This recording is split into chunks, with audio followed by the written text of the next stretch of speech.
আসসালামু আলাইকুম। আজকের এই ছোট ভিডিওতে কিছু শেয়ার করার চেষ্টা করবো ইনশাআল্লাহ। তো ভিডিওটি কন্টিনিউ করতে থাকুন, লাইক এবং সাবস্ক্রাইব করে রাখুন। মোবাইলের অনেক দরকারি কাজের ছোট ছোট টিপস পাবেন ইনশাআল্লাহ। তো আজকে এটার বিষয়ে কিছু হালকা করে কথা বলে নিই। তো এটা দেখতে পাচ্ছেন টাচ ডিসপ্লে আলাদা, তো কি ভুল করা যাবে না সেটি আগে বলে নিই।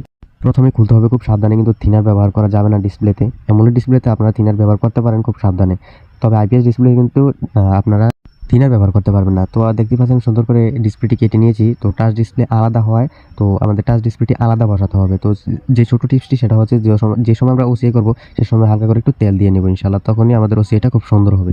এবং আপনাদের যাদের মেশিন নেই তারাও চাইলে ওসিআই করতে পারেন। জাস্ট কাটবেন এবং কেটে সুন্দরভাবে নারিকেল তেল দিয়ে সুন্দরভাবে চেপে চেপে লাগিয়ে নেবেন। তো এরকম টিপসও পাওয়া যায় ইউটিউবে, আপনারা সুন্দরভাবে দেখে কাজগুলি করে নিতে পারেন।